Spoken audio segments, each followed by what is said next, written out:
Lake Apopka is located 15 miles northwest of Orlando, Florida. In the 1940s, a decision was made that ultimately damaged the local economy by lessening the recreational value of the lake and damaged the environment by sickening and decimating wildlife populations.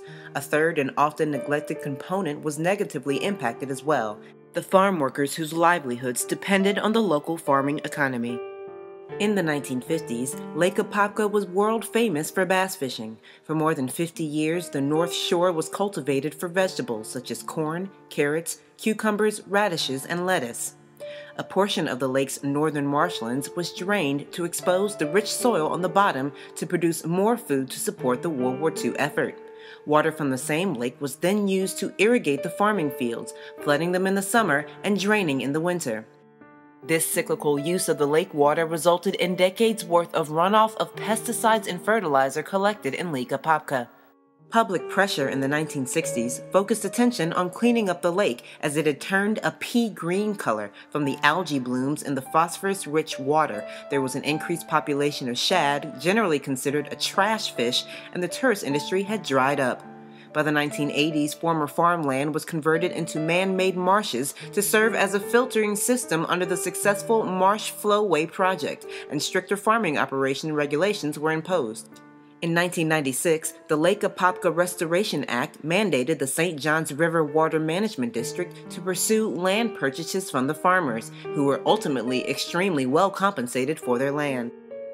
It was the farm workers who suffered in relative silence as their concerns and needs were not considered in the final decision-making. In May 1998, all farming on Lake Apopka had ceased. Nearly 3,000 workers were jobless overnight. The Farmworkers Association of Florida, with its years of experience in working for social justice for farm workers, initiated intensive efforts to address the health and other issues affecting the farm workers on Lake Apopka. During the winter of 1998, the decades-old pattern of flooding in the summer and draining in the winter was reversed to attract more waterfowl. The largest number of migrating birds was recorded that season. What immediately followed was one of the worst bird death disasters in recorded U.S. history. By the end of the winter, more than 1,000 fish-eating birds had died, including great blue herons, bald eagles, and white pelicans. Extensive environmental testing has been done on the native animal species and the water and soil quality of the lake. The U.S. Fish and Wildlife Service, with $1.5 million in government funding and under the Migratory Bird Act, investigated the lake over several years. In a 2001 report, it was determined that multiple organochlorine compounds were responsible for the mass bird deaths. University of Florida researcher Dr. Louis Gillette found that alligators in the lake had lowered reproductive rates, genetic abnormalities, elevated estrogen levels, and stunted sexual organs. His work further confirmed the evidence of hormone-disrupting or endocrine-disrupting chemicals and their effect on the environment and health of wildlife. Certain chemicals mimic hormones in the body and fool the body into activating certain hormonal reactions. They also impact the offspring of individuals that have been exposed. Adding insult to injury, in 1980, the Environmental Protection Agency investigated the nearby Tower Chemical Company Superfund site on the south side of the lake. It was determined that there was significant contamination of both the surface and groundwater with DDT. In 1999, it was determined that there was a plume of contaminated groundwater below at the Drum Chemical Company site, a second Superfund site on the north shore of the lake.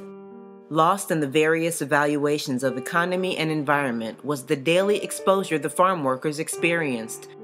Individually, the chemicals can pose health risks, while the combination increases the burden on the body, which can lead to suppression of the immune system.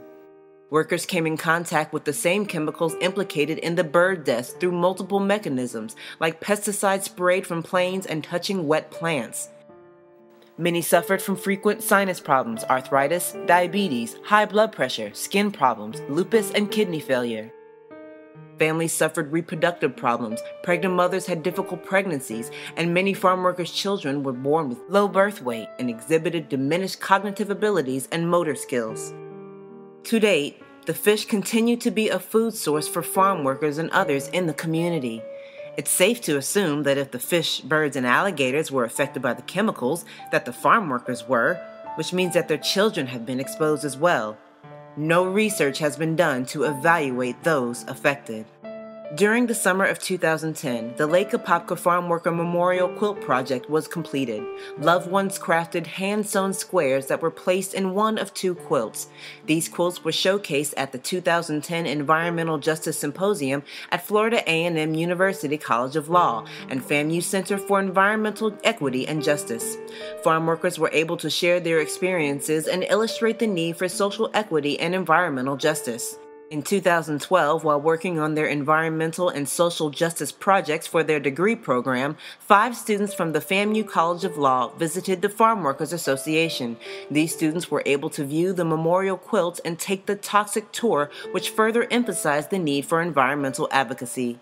The idea of sustainability stands on 3 legs: the economy, the environment, and social equity for the community. The Lake Apopka farm worker community is an example of an environmental justice community left behind in the policy and planning.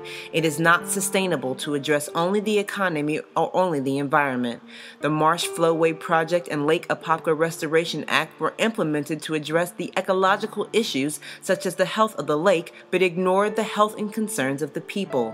Collaborations between community organizations like the Farmworkers Association of Florida and educational institutions like Florida A&M University College of Law are invaluable and can boost the strength and effectiveness of equity with regards to sustainability.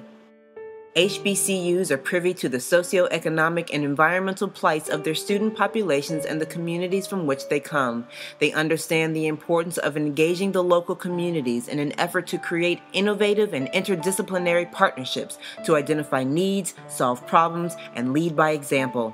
Sustainable practices have been an integral part of the African American community for centuries. Leadership exhibited by people like Professor Randy Abate and students like Cameryn Rivera of FAMU College of Law and community activists like Jeanie Economos of the Farmworkers Association of Florida can collectively create comprehensive and sustainable solutions.